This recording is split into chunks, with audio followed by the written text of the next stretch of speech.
Good evening, ladies and gentlemen, and welcome to the Thursday night edition of the Real Chat Daddy Show. I am your host, Chat Daddy, and I'm so glad to be here with you guys on this Thursday. The temperatures here in Chicago are definitely changing, more fall-like.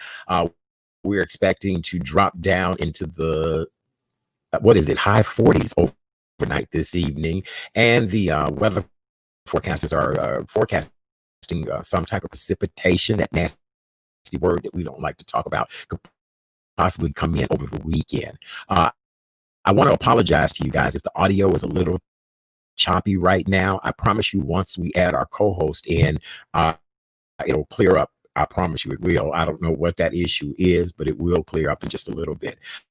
I have another great show for your viewing and listening pleasure this evening. As you guys all know, October is Breast Cancer Awareness Month. So our good friends from Susan G Komen Chicago will be here.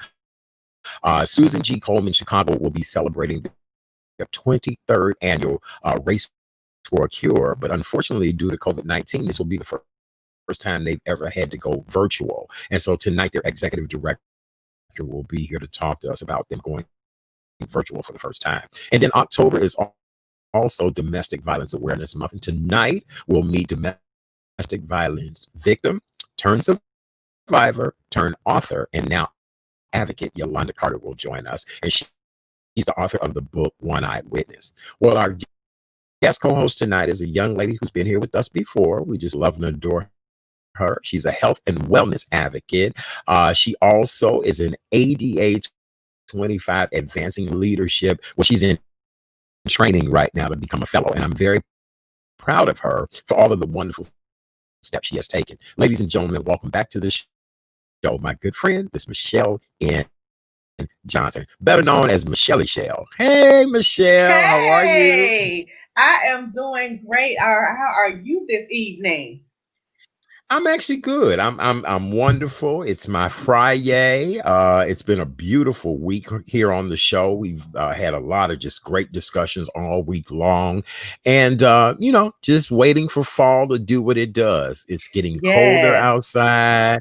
The leaves are falling, and hmm it is what it is. And I have on a lovely fall color this evening. So, how I have you see. been, I love Michelle? that burnt orange. I've been Thank good. you. We've talked, I love summer, but right behind summer, I love fall. I'm getting ready for soup season and tea season. So, Yes.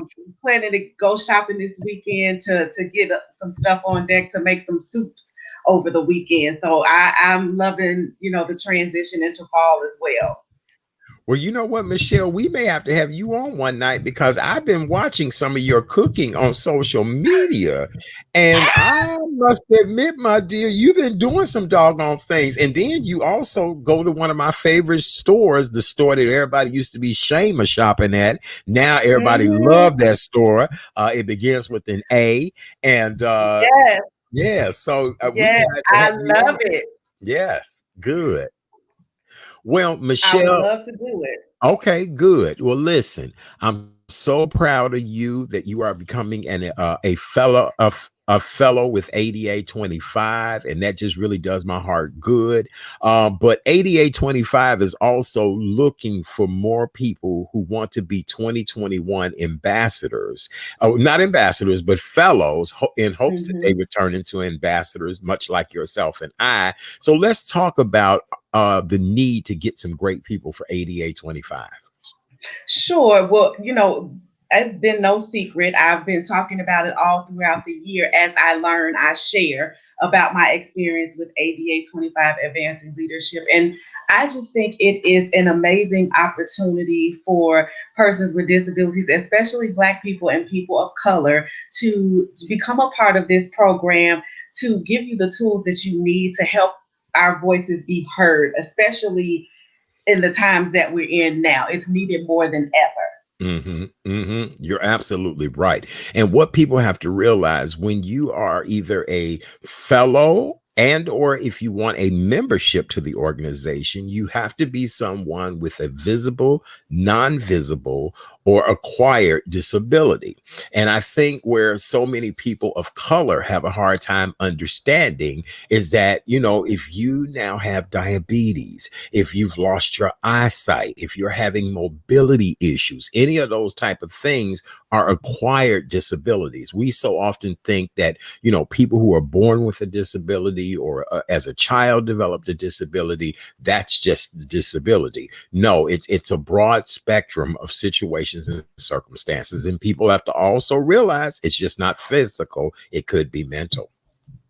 You're absolutely right. And that's actually one of the challenges that I face. And I think a lot of people in the Black community face is just even acknowledging that word disability Hmm. because of the stereotypes that are attached to it. And in my case, I acquired my disability. Endometriosis was something that I developed. I wasn't born with it, and it's Hmm. non-apparent. So the fact that you couldn't see it or Right. it doesn't visibly affect me, it took me a long time to embrace that. And I think a lot of people struggle with that. But you're right; it's absolutely nothing to be ashamed of. Nothing at No. all. No, it is not. And if you are within the Chicagoland area, this is strictly for people in the Chicagoland area or the region surrounding Chicago. Long story short, you need to be able to get to Chicago for classes and trainings and things like that. Even though things are virtual right now, this is strictly for Chicagoland area people. We highly encourage you to think about it. Tomorrow is the deadline for the first round of interviews. And we just want to encourage anybody who is thinking about joining to please go to the ADA25 advancingleadership.org's website. All of the information is there. And, Michelle, you and I both are living proof that we survived and made it. And here's the deal. Backstage, we were both kind of talking about blessings that have come out of this. And so do you want to share a little bit about your blessing that has come out of this? Absolutely. In addition to meeting an amazing group of people and learning from them, I actually have been invited to join the Progress Center's Fall 2020 legislative course. And one of my goals that I've been wanting to do for a long time is working toward getting endometriosis recognized as a disability. And that's one of the things that this program does is teaches you the legislative process, how to Hmm. form relationships with your local Hmm. representatives, and how to go through that step and process of getting legislation introduced and getting bills and laws passed. And that was a direct result of my affiliation as being a fellow in the ABA 25 Advancing Leadership Institute. Hmm. Well, for me, quite a few things have happened. I think the best thing that has happened recently is I've been appointed to be on a board. I am now on the board of Healthy Living with a Vision Foundation. Yes. I'm Congratulations. I'm a board member, and so that is beautiful, and I'm really excited about that. And that came as a result of me being a fellow and an ambassador for ADA 25, as well as I've had some other people to embrace me and help me with a lot of different things. So, long story short, ladies and gentlemen, if you do have a disability, identifiable not, or visible, non-visible, or acquired, don't hesitate. If you have any questions, Michelle and I can read some comments here on the screen, but do apply. Don't let your life go by and you continue to suffer in silence or continue to be treated a certain way and not get the things that you need and deserve. ADA 25 Advancing Leadership is here to help. And here's the deal. Even if you don't want to be a fellow, you can always apply for the membership. The memberships are Yeah. available as well too. What else we need to tell them, Michelle? We've been doing a good job of this. Just the memberships. You can apply for membership all year round. If Yeah. you want to become a fellow, that deadline is tomorrow. But if you're interested in membership, you can go to that same website and they accept applications for that throughout the year. Yes, very good. All right. Well, we on it like that. We doing a good job. Well, Michelle, we need to move on, my friend. Of course, on this show every night, we give the daily COVID-19 update numbers. And here in the state of Illinois, things are changing rapidly. Officials reported today that there were 4,015 new cases of COVID-19. Did you all hear me? I said Ooh. 4,015 new cases of COVID-19. This tops the previous record of 4,014 cases, and that was back in May 12th. The Mm. state reported 5,368 new cases on September 4th, but that was due to a backlog of processing test results. And so that's why it was high back then. We are up 30% of new COVID cases, and this is Wow. nationwide. Nationwide, we're up Mm. 30%. Officials reported 53 more fatalities. This has been the most since 64 deaths were reported June 24th. The statewide death total now rings in at 9,127. To share the share of coronavirus tests returning positive results have been surging. The 7-day rolling average this week ending Wednesday was 4.9, and last week it was 3.7. Long story Wow. short, y'all, the numbers are climbing again. More people are testing positive. It has been reported that Europe is seeing its second wave of high infections. Paris will be shutting down as of Saturday. Everything will be closing at 9 p.m. in Paris. So, Michelle, Mm. here we are again. We've heard this scenario before. It's disconcerting to say the least. There were people who talked about it months back, saying there's going to be a second wave, and it was the summertime, and people weren't trying to hear that. People wanted to get out. People were like, Yes, "We've been cooped up all winter. I ain't trying to yes, hear that." yes, They were partying, socializing, doing their thing, and you don't want to think about that, but here we are. yeah. Here we are, and honestly, I think we're going to continue to see increases in numbers, especially as we move into the cold and flu season, Yes. unfortunately. Yes, yeah. I was out earlier today. At least twice a week, I get out to try to get some exercise, to try to get around and do what I need to do. And I went to a mall today, and this is my first time in a shopping mall. And I Wow. and I don't know when. And here's the deal: it was not a crowded shopping mall, but what really was discouraging to me and kind of heartbreaking was the fact the number of people, Michelle, who were walking around with the mask just over their mouth and not over Mm-hmm. their nose. I even texted a Mm-hmm. friend that I was with, like, listen, these people about to give me the EBGBs in here because they have their mouth covered, but they don't have their nose covered. And so what's the point? You know what I'm saying? Yeah, or down around their chin. I've seen Yeah, too, yeah, resting on the chin, and it's like you should just go ahead and take it off then if that's right. what you're gonna do. And Yeah, so people are gonna do what they want to do, right? Or my daddy used to say, grown folks are gonna be grown, and right. it's unfortunate because we're all going to be affected by those consequences as things continue to surge and we head back towards shutting things down. Right. So who knows? It's just a mess. But we do want to remind everybody. Michelle, do you have your mask there? Do you have a mask there on I set? have mine. They're upstairs. I Yeah. don't have them on set, but Oh, I I do thought you had have them my on set. mask. I keep Okay. one in my purse Okay. at all times, so I don't get caught without it. Okay, well, we want to remind everyone, please, please, please wear your mask. Do what you need to do. Wear your mask. Make sure you cover your nose and your mouth, just like this. Pull it on. Do what necessary. Do what's needed. Don't forget to use hand sanitizer. Soap and water is essential. That helps to kill germs and bacteria and all that great stuff. But if you don't have soap and water, hand sanitizer will work. We want to remind you guys to social distance, step back, get up off of people 6 feet. At the mall today, they had lines outside the stores for you to get in. A lot of the stores were closed and they only open on the weekends. It's different out Mm. here now, very different, right? Another thing we want to remind you guys is that if you're not feeling well, stay your ass at home. Nobody's forcing you. Nobody is, making you do anything you don't want to do. If you're worried about your job, All you have to do is dial that number. May I speak to so and so? Yep. Okay. Listen, boss. Guess what? I'm not feeling well. Your boss will tell you just Mhm. what Chad Daddy getting ready to say. They may not say it how I say it, but they're gonna tell you to keep your ass at home. So There yes. you go. All right. Yeah. That's right. Any other tips for people with this COVID, Michelle? I'm sure your smiling face. You probably got some tips to tell people as well too. If you're having symptoms, don't ignore them. I'll just say really quickly, last week I had a scare. I had been having some symptoms that persisted for about, 4 to 5 days. It wouldn't go away.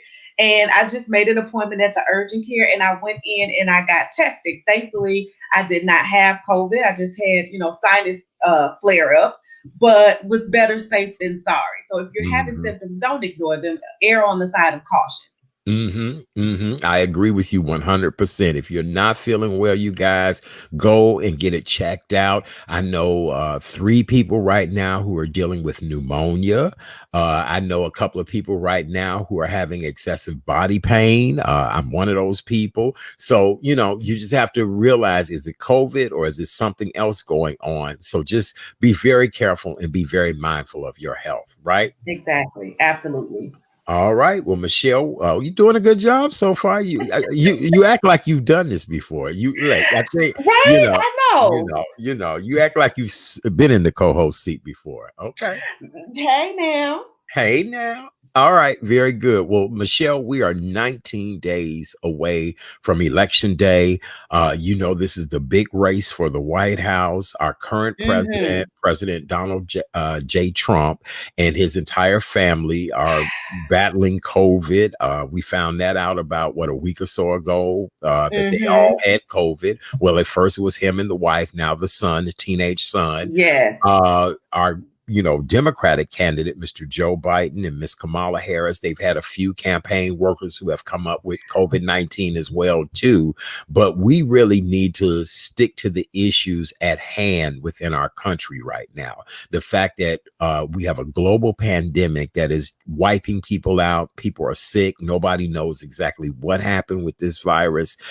We have a massive amount of unemployment. We have people who are underinsured, just a plethora Hmm. of issues. So we do want people to get out and vote, correct? Absolutely. I'm counting down. I know a lot of people are doing early voting. Kudos to all of y'all who've gotten out and cast your ballot in person or by mail. But I am absolutely waiting for the third, and I am excited to get out and do my part. Very good. All right. Anything else about the election? What do you think about the first African American? Well, she's actually African American and Asian. And, hmm. But she our girl, Kamala. What do you think about that? As a black woman, what does that say to you? Well, following in the footsteps, having learned about Shirley Chisholm and her bid, and years later seeing Kamala with Joe Biden, I'm excited about the prospect of the first Black woman vice president. And I really enjoyed her performance in the vice presidential debate and seeing her, and I think it would be great if she and Joe were to win. But either way, whether they do or don't, it is very historic to say the least. It is very historic to say the least. And I'm excited to see how it all plays out on election day. Yes, me too. I am too. It should be interesting. I was just talking to some people earlier today that, if our current president loses, he claimed that he's not going to give it up that easy. And I'm thinking to myself, why would you cause any more harm, drama? I'm looking Because at the that's fact. what he does. Because that is what he does. I just, I can't even bring myself to say his name. I call him he who walks behind the rose. I refuse to even acknowledge that. It would not surprise me. The stubbornness, the petulance, the childlike behavior. I mean, it's completely characteristic of how he has behaved, and it would be sad, but I would not be surprised. I honestly Yes. would not be surprised. Yeah, it's just, I don't know. I just want us to, first of all, what we have to realize is we're dealing with a global pandemic. This pandemic Hmm. has killed millions. You know what I'm saying? Hmm. There's still plenty of people sick. We're looking at an unemployment rate. I know I sound like a broken record. So I just want to advise everybody, vote, do the right thing. Absolutely, though. And to your point, really quickly, Art, there are a lot of people who are touting that the majority of people who have this disease, they recover. And that is true, but recovery doesn't mean optimal health. There are people who are recovering, but they still have lingering issues. Yeah, Their quality of health and their quality of life has yeah, been affected, and they will probably develop pre existing conditions in the future. So it is absolutely essential right. that you get out and vote.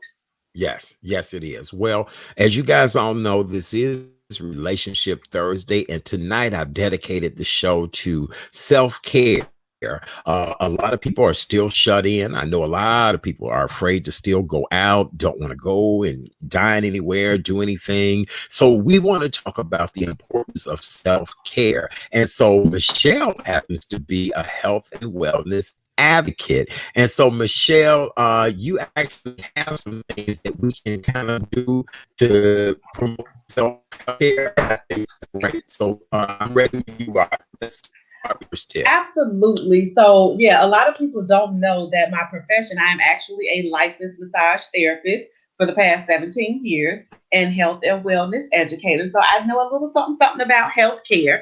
So, I Mhm. just want to start with, and you let me know, Art, if you need to switch it up, but I just want to start with two self care tips that can be done by anybody in the house. It can be shared with the whole family. A lot of us are working from home these days. We got, Zoom calls here, there, and everywhere, and that can really burn us out. So my first tip for self-care is to designate what I call a power hour. And what a power hour is you set your timer on your phone Mm. and you set it for 60 minutes. And during that hour, you unplug, you turn off all social media, you don't take any business calls, you don't answer any emails, you completely unplug for that hour and you take care of you. It may be reading a chapter, getting caught up in your favorite book or magazine, Mhm. going outside, like you mentioned, for a walk, taking a nap. Many of us do not get adequate rest or sleep.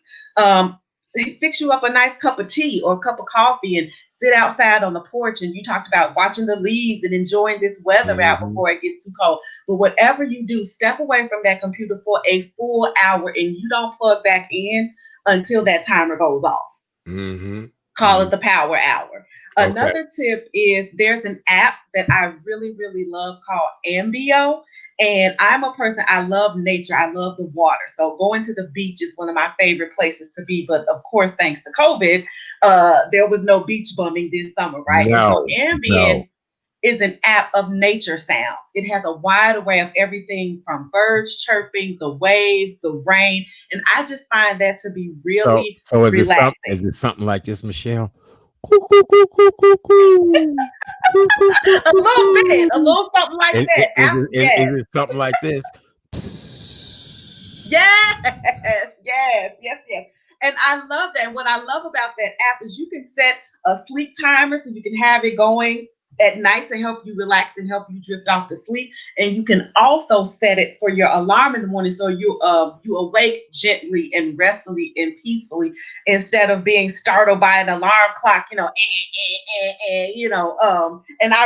really, really love that app. That's Ambio, and you can get it on the Play Store and for iPhones as well. So Okay. those are two tips that I really like. We got time for one more. You want to come No, back to no, you're fine. You're good. Go it? right Okay.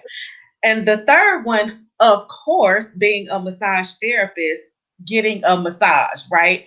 Of course, in these challenging times of COVID, though, one-on-one contact that's been changed up dramatically. But a lot of establishments are doing very good jobs on their cleaning measures, getting PPE for their therapists. And so, if you miss massage as much as I do, call around, talk to the front desk staff, find out what measures they're taking, and if you're comfortable enough, absolutely go for it. Get you a massage. If you back. happen to be lucky, like Art, who has a good friend who's a massage therapist and who has been social distancing, right? I know a lot of my friends are making house calls to Yes, their close yes, friends and family. Just yes. make sure that you are following the guidelines and the mandates. Yeah. For your city and state and act accordingly. But absolutely still get you some massage if you can. Yes, and I ain't gonna lie, I've been rubbed real good. Yes, I Hey man, right. listen, Amen. Yeah, nothing wrong amen. with that. Yes, Keith, you got time and for I a couple think more? look, and I think I'm gonna get one for my birthday. Yes, amen. Go Hey, right ahead. you Yes, we go got right time for ahead. go right ahead. Go Okay, right this ahead. next one is a little bit unconventional, but I love it. And I recently began to see more and more of this on social media. And I actually have a little sample here, but I've been seeing, I don't know, I hope you guys can see that clearly, but adult coloring books are Ah, making a comeback.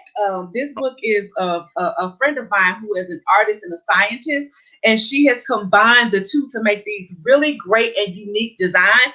But coloring, remember when we were kids, coloring, it was so relaxing, it was so playful, and we've kind of gotten away from that. But I've been seeing Game of Thrones coloring books for adults.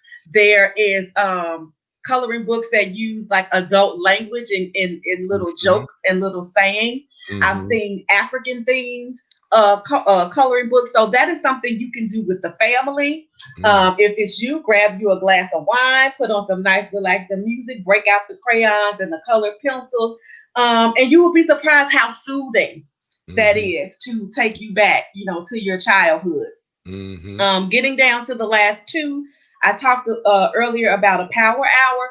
The other thing is for those of us who are working from home and you're sitting for long periods of time, again, setting the timer on your phone every hour, set a timer to go off, and for 10 minutes, get up, walk away from your computer. uh, You can jog in place at your desk, you can bend over, you can do some stretching, rest your eyes, that Zoom fatigue. I know sometimes if I'm sitting for too long, my eye will start to twitch. That's a sure sign that mm, you're overworked and you're over fatigued.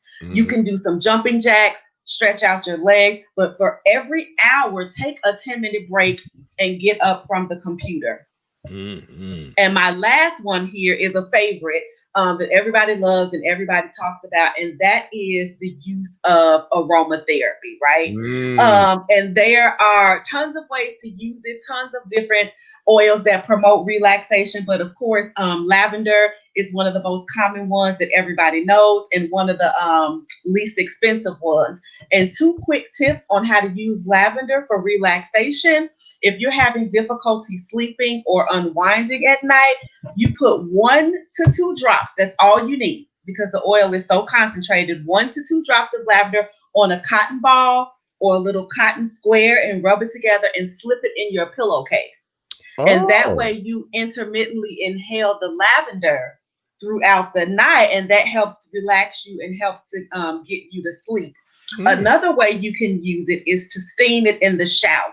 mhm, So same thing, 1 or 2 drops, you'll put it on the floor of the shower. Make sure you do it like in front of you so the water's not hitting it and washing it down the drain. right. But 1 or 2 drops on the base of the shower. And as you get your hot water going and the shower starts to steam, those vapors will come up in the inhalation and you can just breathe that in while you take a nice, hot, relaxing shower, and you'll be ready to hit the bed as soon as you get out. Those are two of my favorite ways to use lavender for relaxation.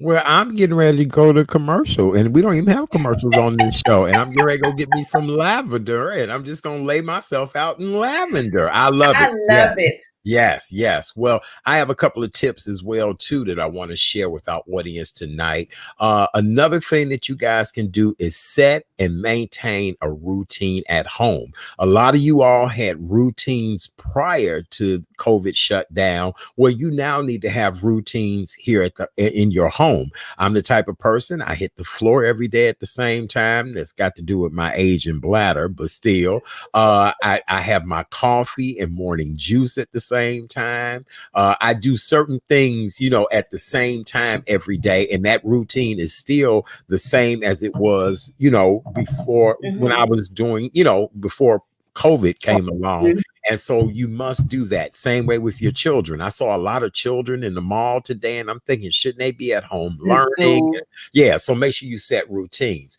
Focus on things that you can control. Everything that is going on in this world right now is out of your control, out of my control, out of Michelle's control. Only control things that you can control. When I close the door of my place, I only control things in here. I can't help to Yes. control nothing else anymore. Another thing, as Michelle was saying, take that 1 hour of power. Do it. Do it. It's easy and simple. Take 1 hour that is technology free. I love that, Michelle, when you said that. Yes. Another thing that you guys need to do is stop with all of this fake stuff on social media. Stop with all of that. Somebody sent me a group text message the other night with something that was fake news. And Ah, I begged and pleaded this person, please do not add me in group text messages. And then, of course, the next day, oh, sorry, you guys, it was a fake. So, of course, all mm, of those people responded on that text message. Be very diligent about where you're getting your news information from.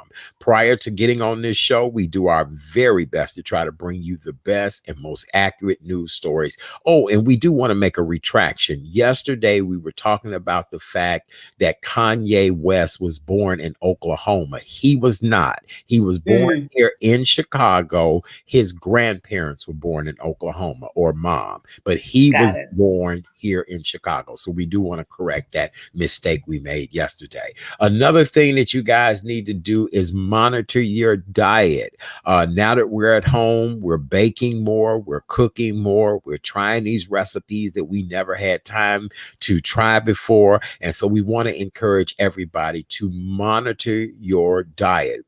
Figure out what's good for you, not good for you, and reduce a lot of the things and monitor your health, right? Absolutely. And just water. Water. People, it's getting cold outside. I know, but you cannot let your water intake dwindle just because it's getting cold outside. That's Proper right. hydration is That's right. absolutely key to proper rest, proper relaxation, and proper Yes. health. So Yes. drink up, you Yeah, guys. drink up, and that's what I've been doing. I try to finish at least I one of see it. these per show. I do, and sometimes I finish one of these before we get through the show. And as you see, I have my other bottle sitting here, and so Back up. I've devoted these 2 hours of, hour and a half or 2 hours that we're on the air to make sure I get my water in. Yes, absolutely. All right. Well, anything else that we need to add to that, Michelle? You did a good job of telling these people what they need to do. Thank you. I love it and I try to live it. So thanks. I really appreciate that. Just protect your peace, Yeah. whatever that means in this day and time. Protect your peace, protect your mental, physical, and emotional health. Yes, yes. And another thing too, people will do their very best to stress you out. Try to avoid other people stressing you out. Yes. That's the number one thing. As I said in the beginning of this, you cannot control what's going on in the world. Just control what's going on in your In your environment. four walls. Make sure your environment is safe, good, and conducive to what you want to feel in your environment. So I agree with you 100% on that. Yay, Michelle. Look, the idea about getting a massage, you know what, Michelle? I really was questionable, but you're right. I do have a friend that is a top-notch masseuse. And so that's when I went and had the massage done, because otherwise, I don't know if I'd go to any of these other places right now. And I know they're doing all the safety protocols and procedures, but that worked out for me to get a great massage. Yes. I'm jealous, but good for you. Yes. Good for you. When you have body pain, much like what I have, you often wonder, is it a result of maybe not sleeping the right way, maybe bad posture, whatever the case may be. And a lot of times when those muscles are worked in that massage and you're stretched out, it allows you to, be able to figure it out a little bit better. But then the pain did come Hmm. back. It did come back. So, okay. All right. Well, Michelle, you're doing a great job as a co-host. You enjoying yourself? I always enjoy myself with you. That's a Oh, given. It's always a party. So. good. Good, very good. All right, well, let's continue to move on. As you guys all know, October is Breast Cancer Awareness Month, and I'm a huge advocate of all of my sister girlfriends going and getting the girls checked. What remember names of people? What people used to say: the girls, the sisters, The the bosoms, the the tatas, bosoms, the tatas, the twins, the tig old bitties. the Oh, girl, you took that way back. That you went way back on that one, baby. That right. That's all of those names. And even though we, are laughing and joking about all those names, we do want each and every woman, whatever you call them, to go get them checked. And now more than ever, with COVID going on, there are so many women that are fearful about going to doctors and clinics and getting their mammograms done. Well, honey, we here tonight to tell you to get them big old bitties checked. That's all. Yes. That's all we want to tell them, right? Yes, Sir Mix-a-Lot said it best. Go and put them on the glass. Go get Yes. them checked out. Yes. You got Very to. good. Very good. Well, our next guest is here tonight in honor of Breast Cancer Awareness Month. She is the executive director of Susan G Komen Chicago. And believe it or not, this year they will be celebrating 23 years of their annual race. Wow. But because of this pandemic, they're not able to do that. So first of all, we're going to talk to her about Susan G Komen, all the wonderful things that they have been doing to give back. And then we're going to talk about how they had to end up pivoting this year. Okay, well, ladies and All gentlemen, right. welcome to the show, the incredible Dr. Tiosha Bailey. Yay. Welcome. Hello. Thanks for having me. Hi, Michelle. Hey, Chat Daddy. Hey, Hey, how are you? good. How are you this evening? I am good. I'm so excited to be on your show with you tonight. Such an You honor. you look wonderful. You look great. How have you been weathering this pandemic? Oh my God. Day by day is my mantra. That, no 2 days are alike. I got two small children. I have an older son. We are spending a lot of time together in this house. So, we just got to do our part. And yeah, from time to time, I'm able to get glammed up, still feel like an adult. So I appreciate these type of opportunities to Well, remind me, what life used to look like. yes. Oh my God. I just was telling Michelle that earlier today I was in a mall. I've not been in a mall and I don't know when. Wow. And I went into a men's clothing store, and you know how much I enjoy coming to galas and getting Yes. dressed and all of that. And boy, this man had just so many fabulous gala jackets, and they were on sale. They were on sale. Oh. And so the little angel on this side of me was saying, you look fabulous in all of those. You know what I'm saying? No, right. And then the little demon on the other side of me was like, fool, where you finna wear them to? You look, and no invitations in the mail. There are no galas happening, brother. None. Right. You just gonna have all these fabulous jackets in your closet, but don't know when you'll be back out celebrating anything anytime soon. So Yeah. yes. Well, Tiosha, we really appreciate taking time out of your evening to join us. As I told you, I said we don't mind children running in. I Well, look, know. we've had the dog run in on us and everything. So this is that type of show. This is a reality news show. But I want to talk about the mission of Susan G Komen Chicago, such a pristine organization. I mean, just an organization that's done so much. But tell my audience about Susan G Komen Chicago. Yeah, so our mission is to save lives by meeting the most critical needs in the community. We invest in breakthrough research so that we can prevent and cure breast cancer. So that is our mission, to just put the resources where they belong so people have access to critical care. Very good. And let me ask you this. Susan G Komen, as you said, mission is to help people in critical need. Why is that so important? And now more than ever, with people not having insurance, people afraid to go to the doctor, why is that so important?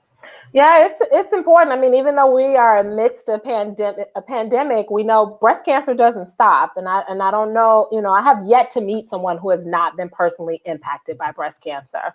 If you look at the rates, we know that 1 in 8 women in the US will hear the words, "you have breast cancer."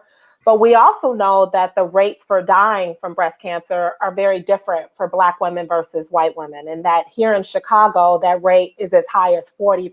So African American women are dying at a much higher rate than white women. So that's why this work is so, so important. And that's why I'm Mm. here. Oh my God. We thank you for being there. We Mhm. thank you for leading such a great organization. Let's talk about the race, 23 years. And now, you got to do it different. So first of all, how did you all even just sit down to talk about the pivot and then you made it happen? Yeah, so for us, we've had the iconic Mother's Day race on Mother's Day. So where we're bringing thousands of people to the lakefront, it's a great feel good moment to bring together survivors and thrivers and people who are honoring those that they've lost from breast cancer, as well as all of our partners and stakeholders. But with the onset of COVID-19, we had to take a step back and recognize that, the wellness of our staff and the people that we serve is most important to us. And so the question was, what can we do to still bring the race to Chicagoland? And Mm. so we made the decision to make it virtual. And so while we won't be getting together and having our traditional time, and feeling that vibe of everybody being in the same space at the same time, people can race wherever they are. So they'll have Mm. access to an app. The race will be held on Saturday, October 24th. Registration for the first time ever is free. So we are encouraging people to register. You can go on our website at KomenChicago.org to register. You can register as an individual. You can register your whole family and create a team so you can fundraise. There'll be an opening ceremony. Zoraida Samberlin from NBC5, who is a breast cancer survivor and who is an Yes. avid supporter of Komen Chicago, is our MC this year, and we couldn't be happier about that. Nice. So there'll be an opening ceremony, and then people will be charged to open the app, and then they can race from home. You can get on your bike and do your 3 miles. You can go in your neighborhood. We're just asking for everyone to practice, safe social distancing so that they can, raise money for a cause that we all care about. Wow, I think that is beautiful. Michelle, anything you want to ask our guest this evening? I do. I just wanted to ask, is there any data or research or any firm indicators that point to any reasons as to why the rates, particularly among Black women, are so much higher than those of white women or other groups? Yeah, so there's a lot of studies out there and data that you can find. What I will say is here in Chicago, we've had some, if you look back, we've had some long-term struggles with racial segregation, residential segregation, economic segregation, right? So all of those things having disinvestment in communities on the south and west sides. We've seen a huge disparity from, where the high quality healthcare centers are within the city, and that creates a real barrier.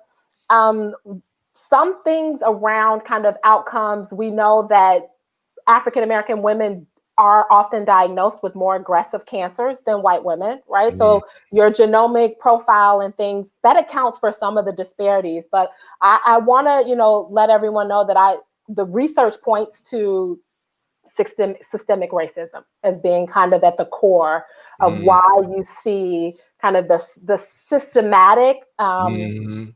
um, outrage, differences in the outcomes between African American women and white women. So, Wow. Wow. And and Dr. Bailey, I'm sorry, Art, I just have one quick Oh, that's follow-up okay. question. That's yeah. right. What are some things that we can do Mhm. on an individual level? I mean, realizing that systemically that is a large barrier to tackle, but are there some things that we can do as individuals to help bridge that gap and to try to cut into, those numbers and bring them down some? Yeah, that's a great question. And so I often talk about the importance of people first understanding and knowing our own risk for breast cancer. I think that is something that within the African American community, we may or may not know if there's somebody in our family who has history with breast cancer or any other kind of cancer. But that information is so important, and sharing that with your doctor so that you can receive genetic counseling and testing. those results can help you find out whether or not you have a predisposition to breast cancer. And then Mhm. that way they're able to put you on a kind of a preventative plan so that if cancer does arise, they already have you in the system and they're able to detect cancer early. The other Mhm. thing is making sure that everyone goes and gets those annual mammograms, right? Mhm. And because early detection is what saves lives. And so, mammograms are not the most comfortable thing, so it's easy to put them off. With the pandemic, a lot of people have, kind of put that on the back burner. Mhm. And at the height of the pandemic, this spring, the healthcare centers were inundated with people, and it was hard to get those preventative services going. And a lot of breast health centers, they had to weigh the risks of COVID-19 and routine Mhm. screenings. And so they Mhm. kind of paused on that. But now centers are reopening and they want people to come in because they know that cancer doesn't wait, and we don't want No. anyone that's not experiencing symptoms or those who are not actually getting the care that they need. So those Mhm. are kind of the big things. And then advocating, right? Using your voice. When Mhm. you know about resources, you know the importance of getting screened and knowing your family history. We need to tell a friend who can tell a friend, or, get grandma on the Mhm. line so she can call all the family members and bring people in, so that we're all doing our part.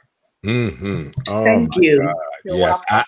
I love it. I really, really do. And more than anything, the dialogue between you two is incredible because really, I'm trying to encourage as many women as I know of all colors, but sisters of color more than anything, to get out here and get your mammogram. Tiosha, at what age should a young lady start getting a mammogram?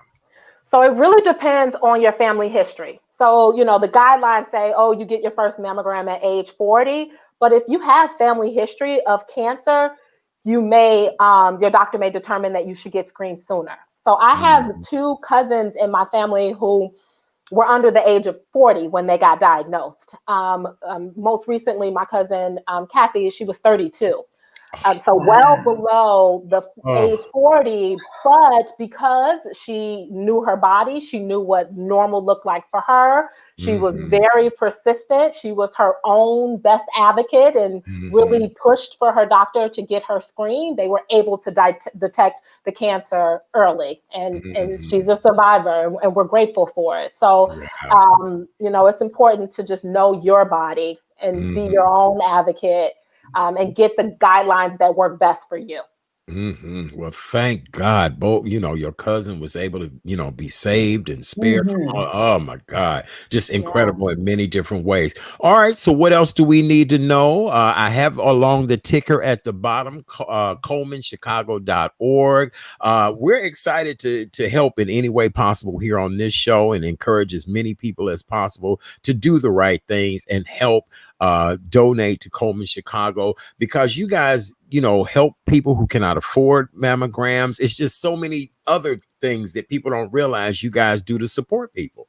Yeah, so we provide grants to community-based organizations and hospitals so that they can provide free or low-cost screening mammograms, diagnostic services, navigation services, treatment support services, and even survivorship. So we provide services along the breast health continuum, and making sure that people have access and know that they have, an organization like Komen that they can call. So we often, are the kind of the convener. People call and say, hey, I don't know where to go.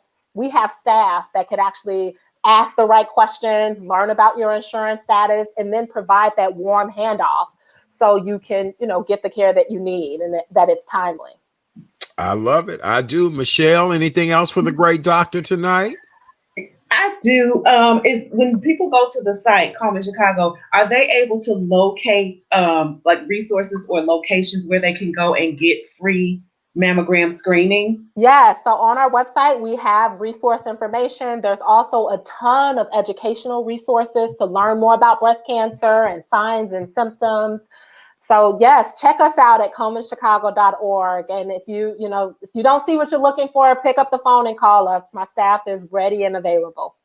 Awesome. Thank you so much for that. No problem. Thank you for Yeah. having me. Oh, are you kidding me? Every year, the gala is always wonderful. And I'm just an advocate of all things Susan G. Komen Chicago. I am. I just think it's really great. And I know a number of women who have lost their lives due to breast cancer. I know a lot of survivors as well. But as we said early on in this segment, we want to help protect the girls and make sure women live healthy, beautiful lives. Amen. Amen to that. Yes, Yay, agree. yay, yay. Doctor, any words of encouragement for everybody right now? I usually have all of my guests leave us with just some type of words of encouragement. We're living in a world right now that's really in a disarray. You and I both know that. All three of Yes, us know that. we So do. what words of encouragement would you want to leave with this audience tonight? Yeah, I think that's a wonderful question. One thing that I often kind of remind myself is that this is a moment in time and not a life that won't last a lifetime. And so we have to know that we're all doing our best. There's so much uncertainty and panic and things going on in the world that, this is a time to really pause and stay focused on the things that matter most, right? Our health, our well-being, our mental sanity, our friends and our family, and just holding on to that until we're on the other side, because it will come at some point. I love it. I really, really do. That is so encouraging. Ladies and gentlemen, hey, let me get this right. I like to mess the screens up, move everybody around. Yeah. Look, I do it all. I do it all. If somebody ring the doorbell, I'm gonna get up and answer the door. I told you. You know what? Your one man show. I like Come it. I on, like come it. on, come on. But it's working. It is working. It It is. is. Well, Doctor, we appreciate you so much for being here with us tonight. It's an honor and a pleasure always whenever I'm in your company. And just thank you for being on the forefront of helping other people. We've got to stay in that position. And you've done an outstanding job leading Komen Chicago. All right. Well, thank you again. And thank you for using your platform to raise awareness about such an important cause. And Thanks. nice to meet you, Michelle. You guys You have a great too. Thank you evening. so much. Have a great night. Yes. Yes.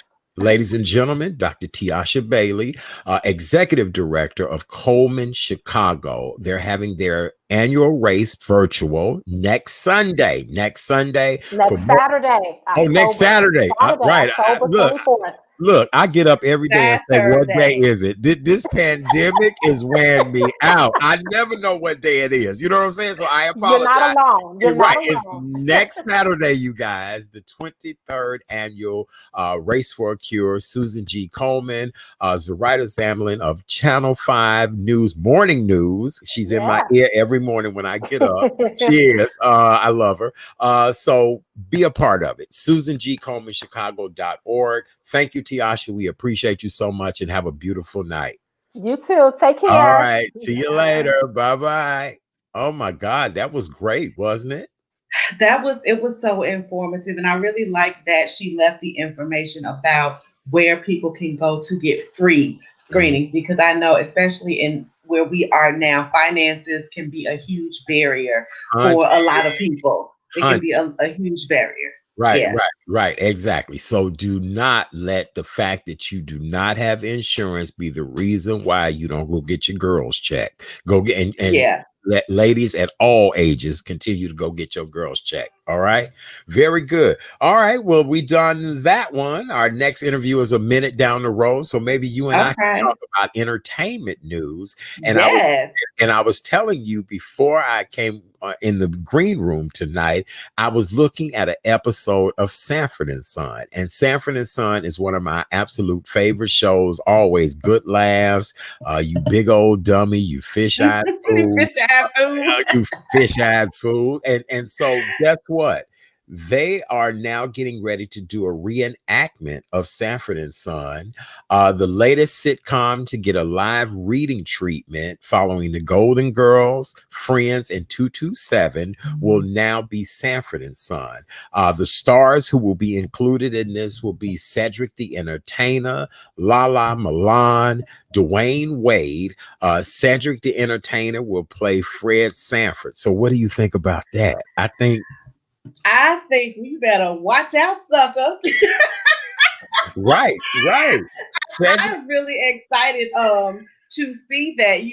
I didn't see all of them, but I did get to see the Golden Girls, and I think it's creative. I think it's innovative. Yeah. I like how they are tying the readings into social issues that are relevant for now. And I mean, who doesn't love Cedric the Entertainer? So I mean, I am looking forward to seeing what they do with that, especially with Sanaa Lathan directing. Yes, but now here's my question. Dwayne Wade is gonna play Lamont Sanford. I didn't know Dwayne Wade had that kind of, you know what I'm I saying? did not I'm not either. trying to discount him, but I just didn't think. Wait, let me put it to you like this. I didn't think he was a thespian. You know what I'm saying? Right. I I've didn't. never seen him act in anything before. So this will be interesting. Would this be like his debut breakout performance that we'll be seeing from him possibly? I I guess I don't know. And then Lala Milan, who I really don't know who she is. I guess I need to do a little research. She's gonna play on Esther, and I don't know. I really, somebody like Adele Givens probably would have made a great Aunt Yes. Esther. Oh, yes. Now to be honest with you. Tiffany Haddish probably could. I just think Tiffany Haddish has been used in so many different things that You know who I think would be? who Cheryl Underwood would be a good Aunt Esther. Cheryl Underwood would be Cheryl a great Aunt Underwood, Esther. I She would, think would be yes, great. yes, she would, yes, she would, and would. Oh yeah, absolutely. And then Wayne Brady is going to serve as the host. I am a Okay. huge fan of Wayne Brady. I am. So am I. He is like one of the most multi-talented black men ever. That I just love him. Ever. Mhm. Ever. Hmm. Yes, yes. All right. Well, all of this will be taking place via Zoom. This is a event that is connected with Zoom, and it's also to help increase people's awareness about voting. So I'm sure this episode about Sanford and Son will have something to do with voting. It's to get everybody involved. And you know what? Wait a minute. What's today's date? This is Today is actually the 15th. I feel bad because they already did this. Did we miss this? Yeah. See, how did we miss this? When was it? Huh? It said the 13th, but I didn't hear That anything was about it. yesterday. Right. That was a couple days ago. I didn't hear anything about it on Neither did social media. I. Right. So this has They got to be wrong. And they Yeah, said, because I'm on the mailing list from the first one. If you saw the first one, they put you right. on the mailing list, and I didn't get any notifications Huh. about that. So maybe that we'll go back and double check it and fact check. But maybe that date is wrong. I sure hope so. Because they're saying this date coincides with the birthday of one of the original stars of the show, Damon Wilson. So we need to can we Google and see when Damon Let's Wilson's, because let's. I'm thinking I'm reading hot news, and then I just noticed this date on Did we here. drop the ball? Yeah, but then here's the deal. How come nobody was talking about this on social media? It says Damon Wilson was born October 13, 1946. Right, but what's so crazy is I heard absolutely nothing. neither did I. Nothing at all. Interesting. Okay, I don't know. Maybe it was just a private event for Zoom people. I don't know. But long story short, I think that was a great idea to resurrect that. Well, I think so. The E is having People's Choice Awards, and they are actually honoring Tyler Perry with the People's Champion Award 2020, which I think is great. The 51-year-old actor, writer, producer, director has been hailed a natural leader. The E selected him because he took the bull by its horns during this pandemic, and he opened his studio back up and was able to safely bring people back, test them all, put them in a bubble, and Tyler got busy. Tyler actually did complete episodes of shows in 8 or 9 days. And so he's being honored for that. What were you going to say? I was going to say complete seasons. He did several seasons of shows in just that short amount of time. I'm happy for Tyler. I am excited for Tyler. I am a huge Tyler Perry fan. I have been following him since his days back in Chicago at the Regal doing those stage plays when he first, birthed Medea. So to see his progression is absolutely amazing. And I know a lot of times with Tyler Perry, you either love him or you hate him. You love what you're a fan or you're not. But one thing I think people can say about Tyler Perry, whether you're a fan of his work or not, I think he epitomizes living your truth. Mm-hmm. He did things. He had a dream. He Mm-hmm. had a vision, a perspective, very specific, and he did what he wanted to do his way. The images and the stories that he wanted to tell, he brought them to life the way that he Yeah. wanted to do. And I think that he is a prime example of what people say when people talk about walking your truth and living your truth and speaking your truth. And he has done exactly that without compromise. And I think it's great. And I think the accolades, the rewards that he's getting is very due him. Mm-hmm. I agree with you 100%. Congratulations to Tyler on that. He also supported the family and friends of George Floyd, Rayshard Brooks. Yes. He comes to the rescue of people, whether they need planes, money, whatever the case may be. He has definitely done that, and Tyler Perry has done an outstanding job. He also Megan Thee Stallion and Justin Bieber were also nominated for music categories. They each had 6 nominations. Lady Gaga and Ariana Grande both received 5. The People's Choice Awards will be broadcast live from the Baker Hangar in Santa Monica on November 15th. So congratulations to all of those recipients. Melissa McCarthy is one of the recipients. Well, actually, it's only been 2 other winners of this iconic award, Melissa McCarthy and Jennifer Aniston. So that's good. That's really good. Wow. Yeah. Yes, that is. All right. Definitely trailblazing. Yes. Michelle, anything else you got coming up? How's your organization going? Well, Fighting Fiercely right now has still been on hiatus. I haven't done an expo. I think our last expo that we did was in either 2016 or 2017.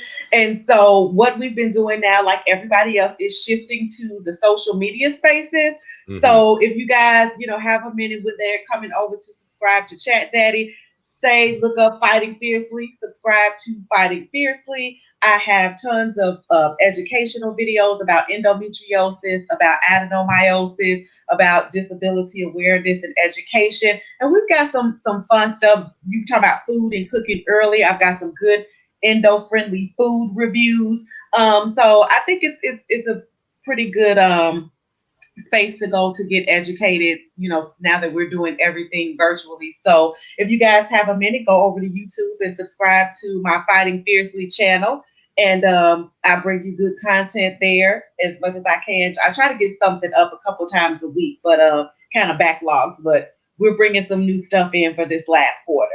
Okay. All right. Very good. Well, with that being said, for those of you all that are just joining us, we would like to welcome you to the Thursday night. Lord, I told you, I don't know what day it is anymore. The Thursday night edition of the Real Chat Daddy Show. I am your host, Chat Daddy. Glad to be here with you guys this evening.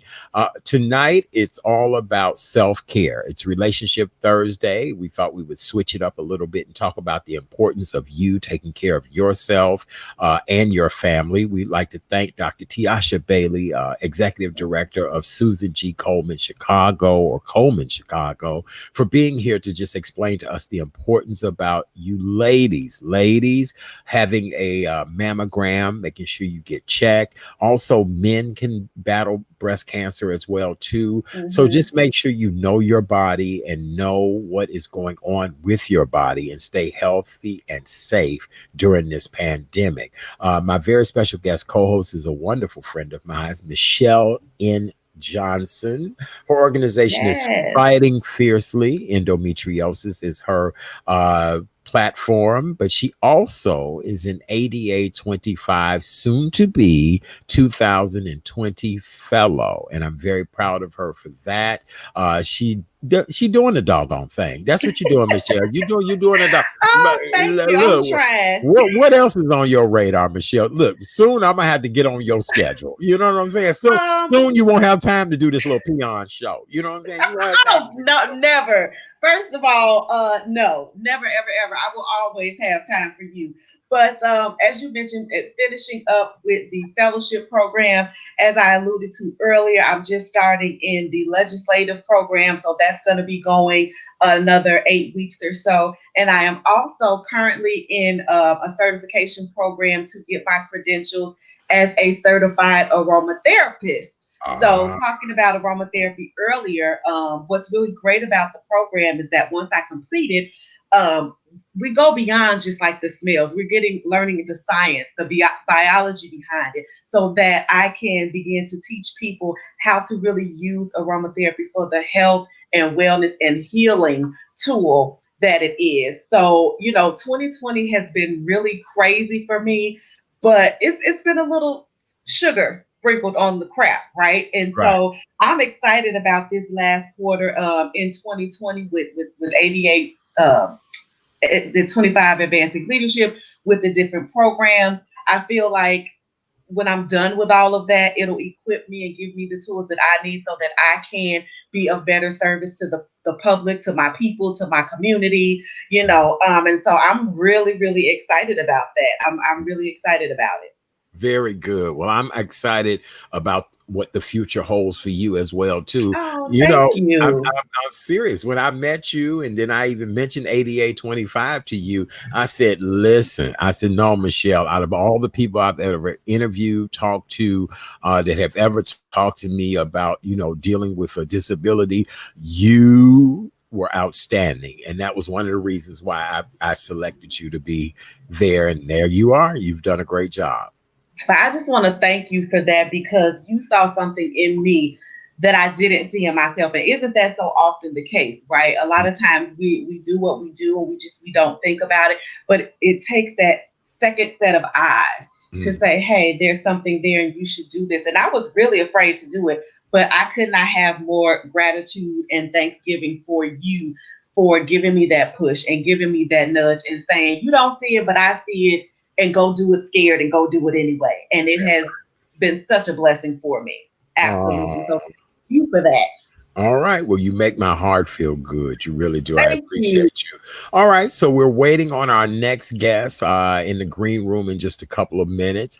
Also, October is Domestic Violence Awareness Month. And we want to remind everyone that, if you are in a domestic violence situation, there is no need for you to be stuck in that situation. We had a guest on the show the other night. Lisa R. Jenkins created a wonderful app called the Slip Out app. That app is absolutely free. It's available on Amazon. No, is it the Google Play Store and yeah, the yeah, Apple yeah, Store. yeah, yeah. Mhm. See, honey, when you only eat the apple, you got to get used to. And believe it or not, I'm broadcasting from a Google Play product. So yes, it's available in either stores, and it's a free app.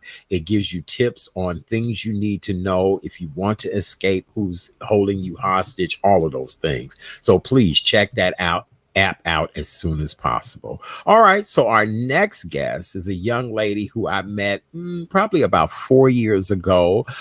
She was on my show. She was a domestic violence victim who was willing to speak out about the situation and circumstances she was in. Probably one of the most riveting stories that had ever been told to me, of just being a person of resilience, a person that is just loving life and wanting to survive. And when I think of survivors, Yolanda Carter comes to mind Mm. first and foremost. And so, Michelle, I've heard Yolanda's story before. You may not have ever heard it. Get ready. She shares a story, but she also is what I consider just a beautiful human being. And now she's turned from being victim to survivor All author right. to advocate. Ladies and gentlemen, please welcome to the show my dear friend, the woman with a smile on her face every time you see her, the amazing Miss Yolanda Carter.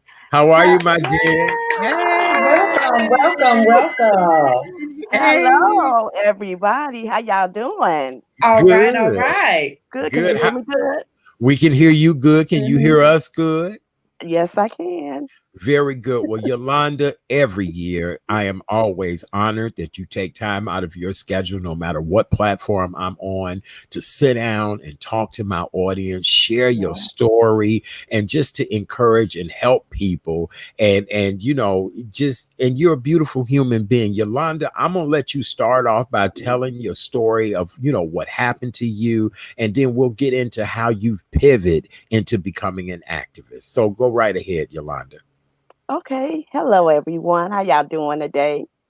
Well, as you all know, I'm Yolanda Carter. I'm a domestic violence, not only a survivor, I am a thriver. I overcame being a victim.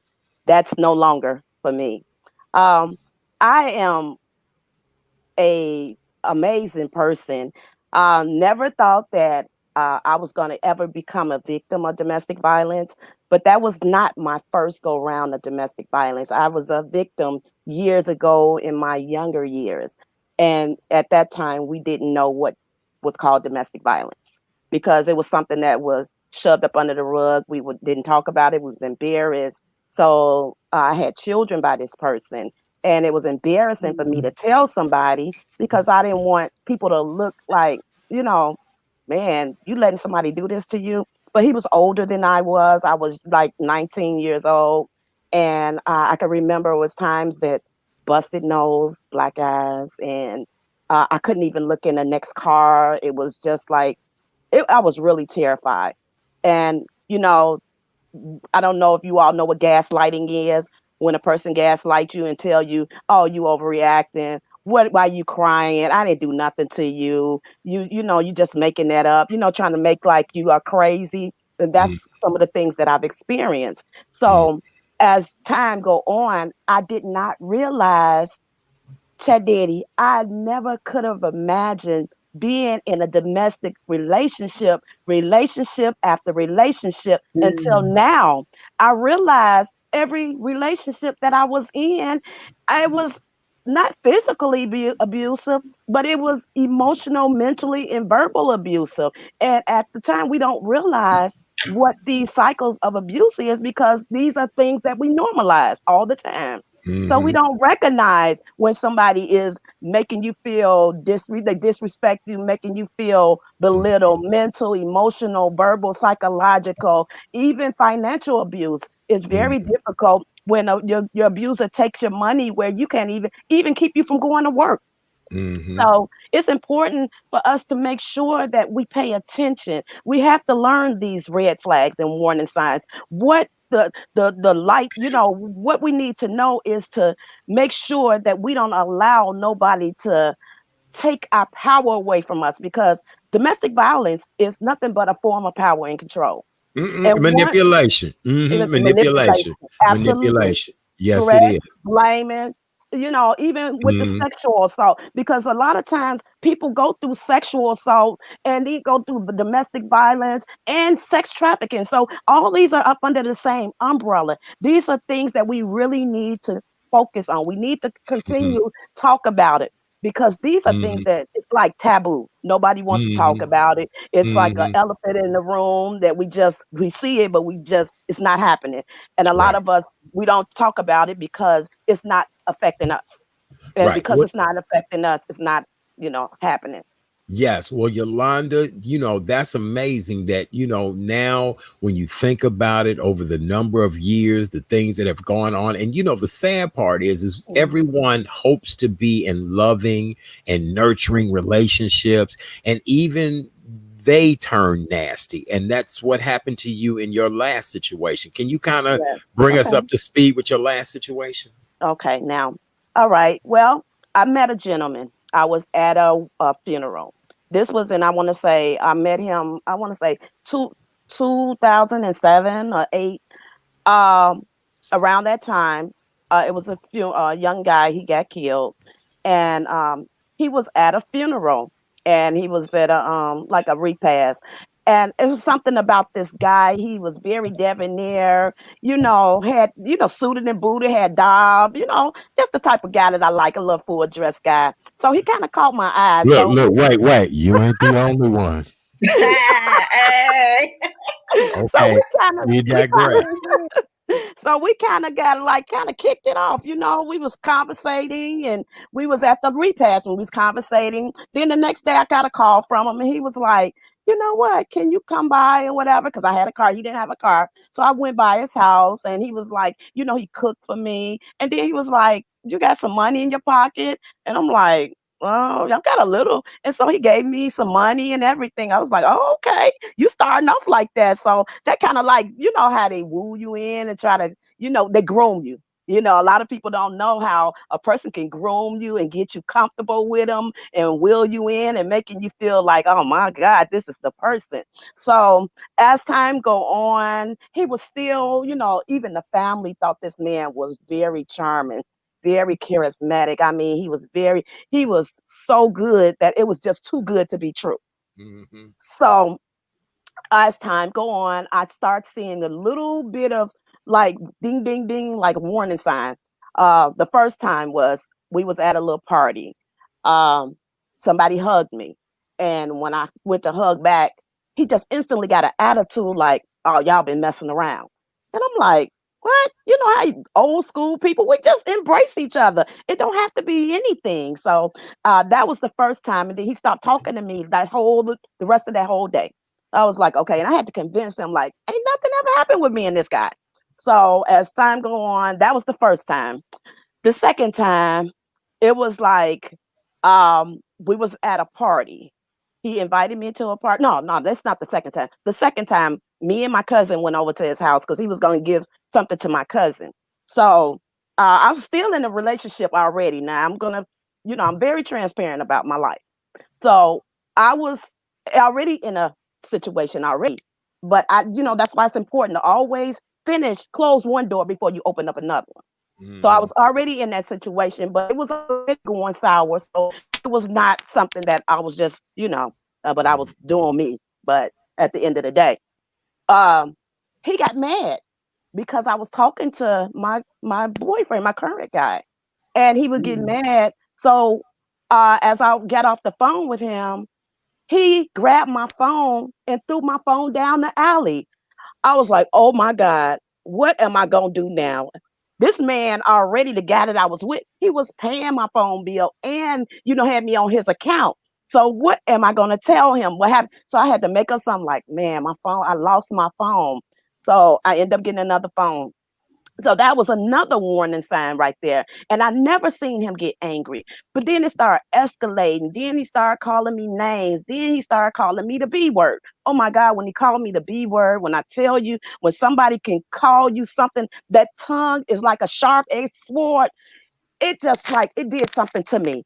I mean, I said, man, he should have just punched me in my face. Not saying that I wanted him to do that, but I'm just saying those mental, that verbal, that tongue is very powerful, and it could just mentally it messes you up. Hmm. So I end up getting through that. So another thing, I remember him asking me to marry him, and I was like, yeah, yeah, yeah. But then as that I would start seeing that he was just going downhill, going downhill. It's like one thing after another. I was, first of all, every paycheck, this man would buy me roses. Okay. Every paycheck, I would get roses.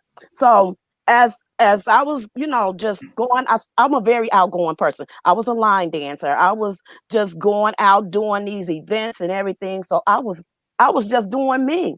So he started getting aggressive. Oh, where you going? Mind you, he's 11 years older than I am too. So he was the type of person want to go to work, come home, watch the game, put his feet up, and watch TV. And he wanted me to do the same thing, but that's not what I wanted to do. So I end up just felt like I could do what I wanted to do because I don't think that I have to get permission from nobody to do what Yolanda wants to do. So I made it clear to Because him. guess what? Guess what? You a grown ass woman. That's right, and I made it clear to him in the beginning. You can ask me, but you can never tell me what to do. Hmm. So that was another thing. So he invited me to a party, me and my girlfriend. I was still in the relationship with the other guy. I had to go home. It's like 2 o'clock in the morning. Come on now, it's time to go in. So I went in. I was getting ready to go in, but I was leaving. As I was leaving, he got mad and decided to throw his Remy on me, all over my clothes, my hair, everything. I had a little weave in, hey, you know how that is. so so he was like, the next day he never apologized that day. The next day he wanted to apologize. Oh, just how much is it gonna get your hair done? I'll put your clothes in the cleaners. I mean, every time he effed up, he wanted to pay me and give me and buy it all over again. So I'm in my mind, I'm like, okay, well, you know what? I wasn't looking at it that as I knew it's dysfunctional, but I'm looking like, okay, he's still good. He's still gonna make sure he give me what I want or whatever. And that's the thing. We have that mentality of what a person can do for us. And we will we sell ourselves to the devil. So I mean, our whole relationship was him giving me. And it made me feel like I was losing myself. This last go round, he was like, remind me, I put him out like about 4 times. Mm-hmm. Disrespecting, calling me the B words, disrespecting my boys, just doing all kind of crazy. He would lock me out of my own bedroom door.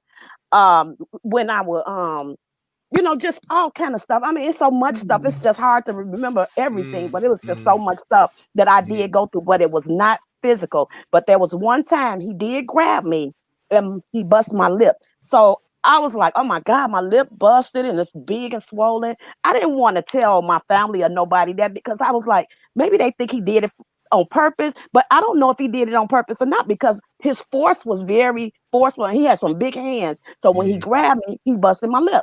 So I'm like, okay, I'm Mm. gonna let that ride.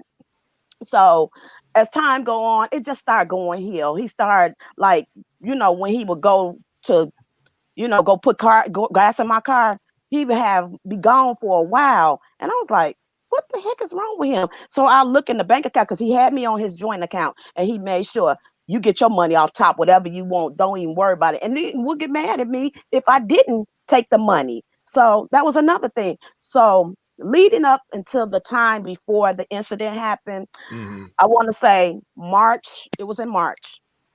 My son had already said, Mama, you need to leave him. And I'm like, I ain't worried about him. That man loved me. But and another time, me and my girlfriend was on the phone. And he got in my face while I was on the phone. And, they called me Yogi. My girlfriend was like, Yogi, you need to be careful because he tripping for real. He going to do something to you.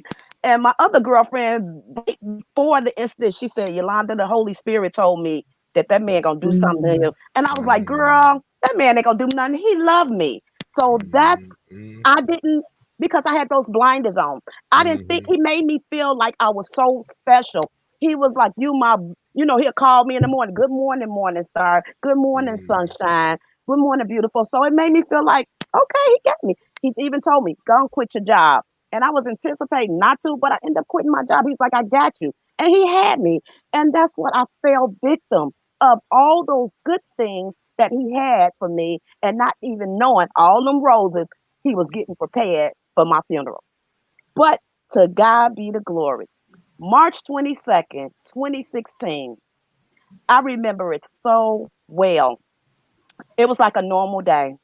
Now, actually, it was March 21st because March 19th, he didn't come home from Friday, Saturday, Sunday. He started calling me on Sunday, and that's when he was telling me, "Oh, just ringing phone. I mean, obsessive." Mm-hmm. Call after call after call. I mean, maybe like 100 times, and I just Mm-hmm. just didn't even answer. I just cut my phone off so I can get me some rest. I mean, because you know how you get that funny feeling like Mm-hmm. something bad, but I Mm-hmm. still ignored it. I was saying I'm going to work the next morning, so I end up getting my stuff together. I went to work. So my routine is taking my son to school because I would take him to work every morning. I would go to work and I'll take my son to school. So this we had a pattern every day. Mm-hmm. So as that time was going on, I decided that I'm just not going to answer my call. So I'm listening to voicemail. You hear me calling you? Talk to him. Answer the phone. Just really aggressive and stuff. Mm-hmm. And I'm like, okay, at least I can give me some sleep. Right, So right. the next Mm-hmm. morning, I'm thinking that this man is at work. I don't even know where he was at, but I'm thinking that he was at work. So he started calling me around the time I get my son from school, which is like 3:15 in the afternoon. So I said, okay, yes, may I help you? He was like, are you at home? I was like, no, I'm getting Joshua from school. So he was like, well, are you going to be at home? And I'm like, I don't know. No, I don't think so. I'm getting ready to go. You Mm, know, I was just kind of like misleading him because I really wasn't ready to face him at the time yet. I was going to let him in later, but not at that time. I just wanted to okay. get my food and I wanted us So to eat and sit right, down. right. Okay. So let's get to what happened to you now. Okay. So it was like about um 10 o'clock he went to bed and I was still up and I decided to get ready to go lay down about 12 o'clock midnight. So in the midst of me thinking, okay, I'm ready to shut it down. I did go to bed, but I didn't wake up the same way I went to sleep. Mm, mm, Mm. That person that I decided to trust with my life, he decided that he wanted to kill me. He took a hammer and beat me and left me to die in my own bed. And my son was my hero. mm-hmm, Not only did it affect me, it affected my son that had to watch something so heinous. It was so tragic. It was so, oh my God, it was, if I could just be, part of my brains was in the bed. mm-hmm, And it's nothing Mm. but God's grace and mercy that I am here today. mm-hmm, And then when the doctors came back and told me, because I was fainting, I was in and out, and I just kept telling them, please don't let me die. And they was like, you're not going to die, you're talking. And I trusted them. I believe, and I'm just trying to focus on trying to live. mm-hmm, And I was just trying to stay safe.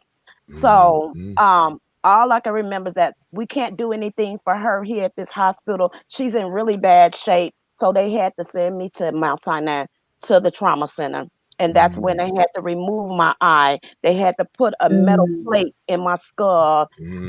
They had to, I mean, I was cut everywhere. And then they couldn't do mm-hmm, all the surgery that they wanted to do because they can only do half the surgeries. And then they sent me home like 5 days later. I came back for a 5-hour reconstructive surgery, which was they had to put braces on my teeth because I mean, my teeth was, I couldn't even put them down. They had to put Mm. braces on my teeth to build the bones back. They had to put a face.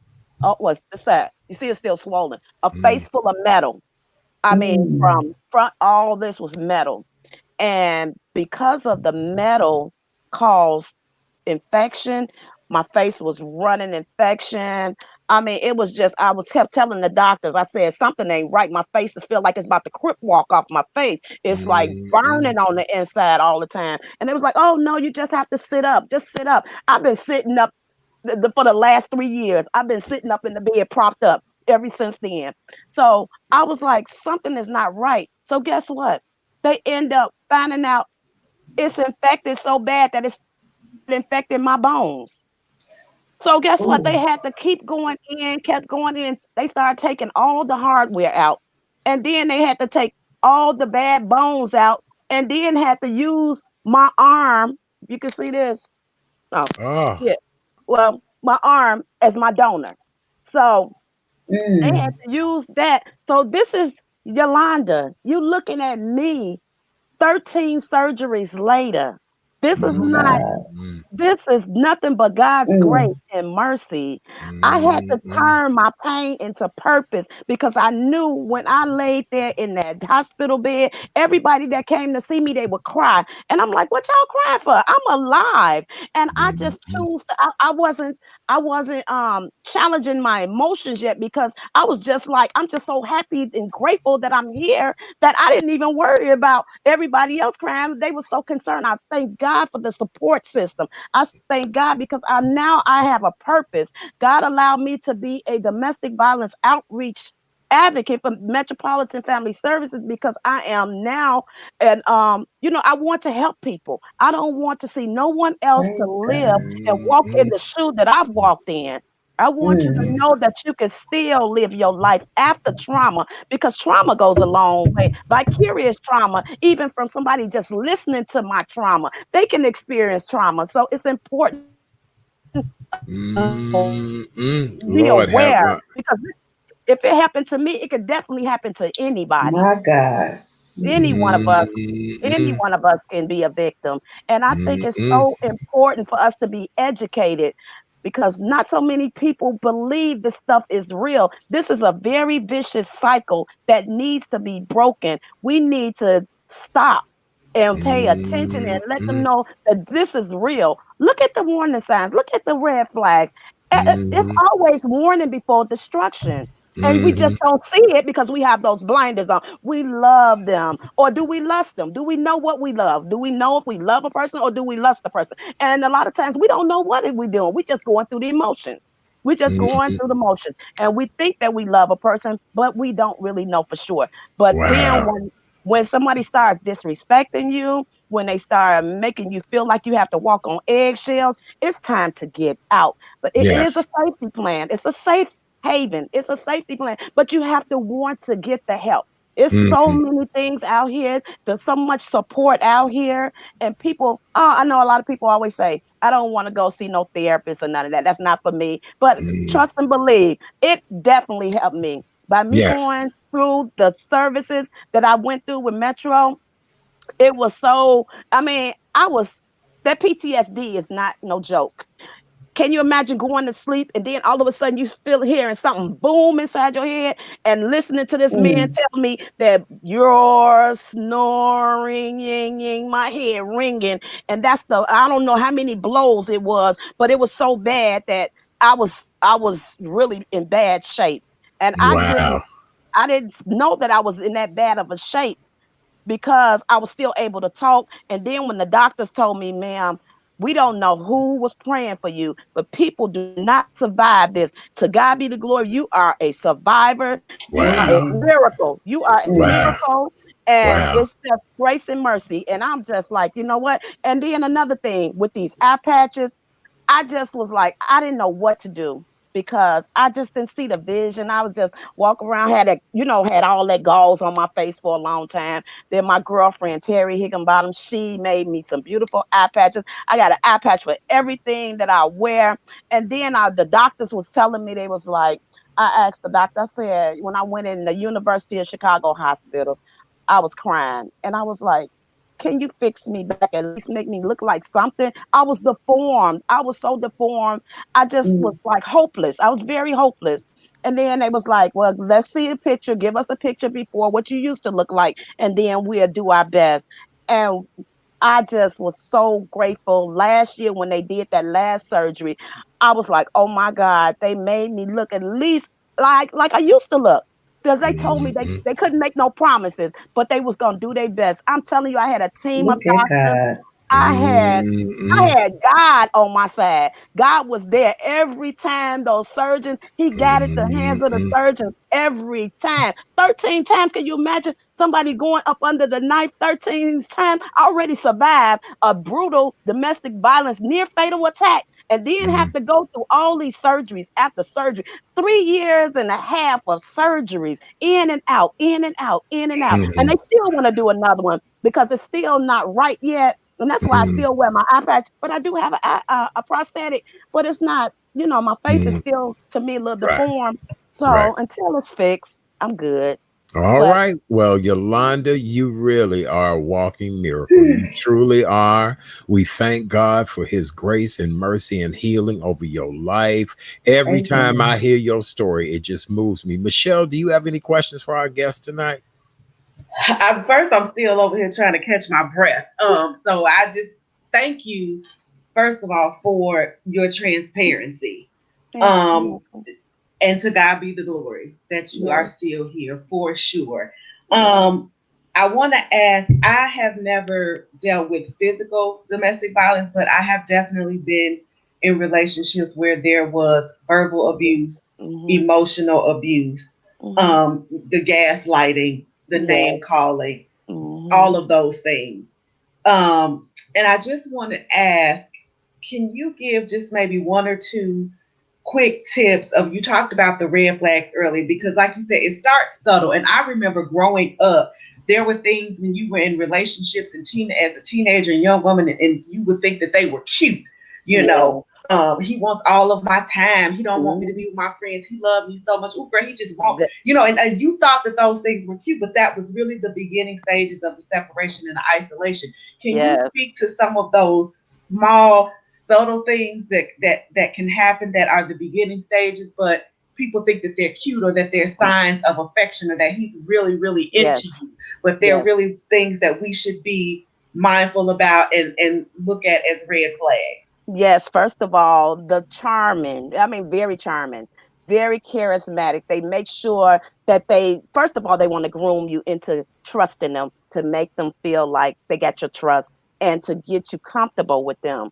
Then it starts off them charming you, buying you all these gifts. So that's what we call, well, the honeymoon phase, even, after the abuse starts too, as well. But just buying you gifts, showing you out, making you go around other people. They showing you off. Also, a red flag is also when they don't want you around nobody. They isolate you from everybody, all of your friends, family, and loved ones. They make you feel like, oh, I just want all of your time. That right there is Mhm. definitely a warning sign, because don't nobody supposed to have all of your time. And then when you leave them, they getting angry.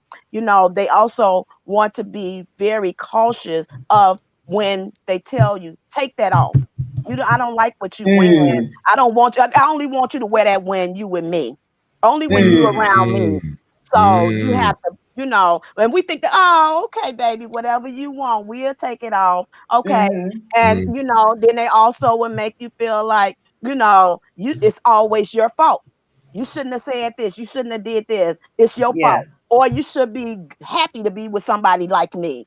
So these are the warning signs and red flags. It's a lot of them. There's so many of them that you have to really, like, man, decipher what you think is something when somebody Mm. says something nice to you, or what they say, and if they really, really mean what they say. Because trust and believe, when a person show you who they are, believe it. They are exactly who they are.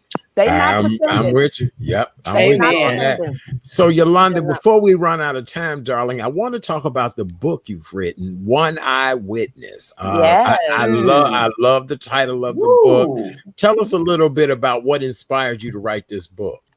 Well, what inspired me to write One Eyewitness? First of all, it was curated by Candy Casey Biz Boss. And the reason why it was curated, the name was One Eyewitness, because I was left with one eye and my son, my only witness. Mm, And that's Wow. why it is One Eye Witness. And mm, it is a self-help, a prevention tool. But why I wanted to put my story in the book is because I knew that I don't look like what I've been through. And if mm, Mhm. somebody can read this book and they can see the characteristics of what I went through, then they'd be like, oh, wow, maybe I'm in a domestic violence relationship, because it does not start off physical. And that's the Mhm. thing. Domestic violence is not just a physical, not just for an intimate partner. Men, women, and children go through domestic violence all the time. So mm, my story, I wanted people to read this. And then it's also graphic pictures in the book, and we do have a warning page in here, because we want people to see this stuff happens to real life people. And it's mm, not no joke. Because I don't look like this, don't mean I didn't go through it. I went through the fire, I went through the storm. But guess what? I just had to celebrate Yolanda. And that's why I bring, my little stuff, because I know that God turned my pain into purpose. So I have to celebrate. You have to celebrate yourself. Amen. You have to love yourself. You have to make sure that everything that we do, we have to do it not only for us, we have to do it for our children. We can't allow our children to look at what we're doing, because what they see is what they mimic. And say we teaching them what we just learn behaviors. If they watch that, that's all they see, that's all they know. Hurt people hurts people. So first of all, mm, love yourself. Don't allow nobody to Mm. to take your your power away from you. Don't allow nobody to discredit you, because there are so many people that will tell you, oh, you're not a domestic violence survivor because you wasn't abused or because you wasn't beaten. Domestic violence is a cycle of abuse. It's not just a physical thing.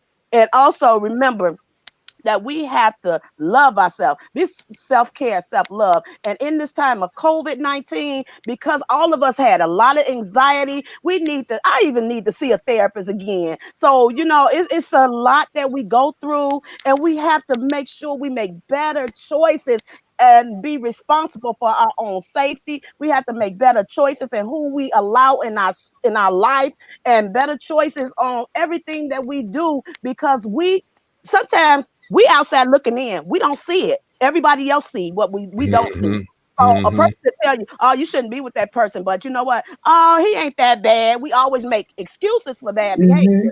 And we need to stop doing that. We need to make sure that we make better choices with our lives. So Very good. I love it. I do. I do. Go ahead, Michelle. I was just gonna say, now that's a word. That is a word, baby. Do you understand me, Michelle? Yolanda, darling, tell everybody how they can find you, follow you, all of that good stuff. Okay, y'all guys. Y'all can follow me on Facebook, Yolanda Carter /Cake Mix, Instagram. I also have a card, business card, and that number is 872-216-8717. Once again, the number is 872-216-8717. And they can call me, reach me. And the website for the book is www.oneeyewitness.com. And that's www.oneeyewitness.com. And there you Okay. go. All right. all Well, right. darling, I love you. I just thank I God for love you sparing your too. life. You have come a long way. 4 years ago, I met you, and just to know that Yes. you just are such a ray of sunshine. Thank you for Thank sharing you. your journey and your story. And God will continue to cover you. He will continue to show you grace and mercy and favor. Those that were last will now be first. And so we've Amen. always got to keep that in mind. Michelle, what would you like to say to our guest in closing? Well, tonight's show was awesome. As usual, I learned a lot. Um, got a lot of confirmation on some things. Got some great reminders for Breast Cancer Awareness Month. My mammogram is scheduled for 2 weeks. Also, in the spirit of self-care, as we talked about what Yolanda said, a reminder that loving yourself, caring for yourself, self-love is self-care. I love that. That was my takeaway from her. So thank you for that. So I just want to remind everybody out there to stay safe, stay healthy, wear your mask, get out and vote, hydrate, hydrate, get out and vote. But most of all, as we talked about at the beginning of the show, protect your peace by any means necessary. Baby bye. Protect your peace by any means. Oh, I love your mask, Yolanda. See there? Very It's good. beautiful. Oh, They that's are for Yolanda on sale there. too. They are Okay. for sale. Very good. And where can they find them? They can call me on that line, that 877 number. Yes, they can. They are for sale. Okay, very Yes. good. All right. Well, One eyewitness. Yolanda, God bless you, my love. I'll be Thank in touch with you you. soon. Thank you so much for doing such a phenomenal job tonight, and continue to just walk in faith, Yolanda. That's all I can say to Yes, you. that's all I can Yes. do. All Thank right. you. Ladies and gentlemen, the incredible Miss Yolanda Carter, victim, survivor, author turned advocate. And that's how you do that in honor of October being Domestic Violence Awareness Month. All right, my love, we appreciate you all. Look, everybody is saying great job. Great job, Yolanda. Yolanda, make sure you share this. You can go to YouTube to The Real Chat Daddy Show and just share it to all your friends and family. All right. All right. Thank All you, right. Chad. We love you, Thank darling. you, Thank you so Michelle. much. Have a great night. Thank Good you. night. All right. Wow, Michelle, we did the doggone Woo! thing, baby. I Another told you. show, another powerful show. Thank you, darling. Real quick, remind everybody how they can apply for ADA 25, and then we're going to get out of here. Yes, the deadline for applications is tomorrow, October the 16th. If you go to ADA25advancingleadership.org, you can apply and submit your application there. I hope to see some of you guys' lovely faces in the 2021 class. Looking forward to seeing you. Yay. Amen. Michelle, tell everybody how they can connect with you. Absolutely. You guys can follow my Facebook page at Fighting Fiercely, Unveiling the Unknown about endometriosis. I'm also on Instagram and Twitter at Fight Fierce Endo. If you guys want to pick up a copy of my book, Fighting Fiercely, it is available on Amazon. If you would like a signed copy, please feel free to inbox me for that link. And as I mentioned earlier in the show, please go to my YouTube channel, like and subscribe. We've got tons of information there where you can be educated, enlightened, and empowered. Yay. Very good. All right. Well, ladies and gentlemen, we've come to the end of yet another incredible show and another wonderful week of the Real Chat Daddy Show. I encourage you guys to please go over to YouTube and subscribe to the Real Chat Daddy Show on YouTube. It's free, it's easy, it's simple. We also have a Facebook page, the Real Chat Daddy Show. Go there as well too. For more information about yours truly, please visit the realchatdaddy.com. Is the audio still good, Michelle? Can you still hear me clearly? Yes. Oh, good. Yep, okay, so perfect. they're working it out so much better. I love you guys so very much. Have a beautiful weekend. We do want to remind everyone to please wear your mask. Wear your mask. Mm-hmm. It's easy and simple. Y'all used to it now.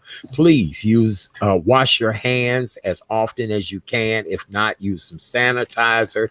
Clean your hands. Stay clean. Watch touching your face, all of that. Make sure you social distance. And if you're not feeling well, keep your ass at home. Right, Michelle? Right, Michelle? Right. At home. Keep that ass at home. We keep it real on this show. Keep it at home. Ain't nobody gonna miss you. I mean, they might, but keep your ass at home. You go spreading Rona at a party. Go spread Rona at a party. Right. Because I know quite a few people not feeling well this week from last weekend. So I'm just telling you guys, be very careful. All right. Well, on behalf of my co-host, the beautiful Michelle N. Johnson. Yay. Look at that smile. Look, Michelle, look at our smiles. Look. I love it. May you all have a wonderful weekend. God bless you all. I'll be back Monday night with another great show. All right, Michelle, we getting ready to be out of here, boo. You ready? I am ready. You guys have a great weekend, everybody. All right. Good night. We'll see you all again real soon. Bye-bye.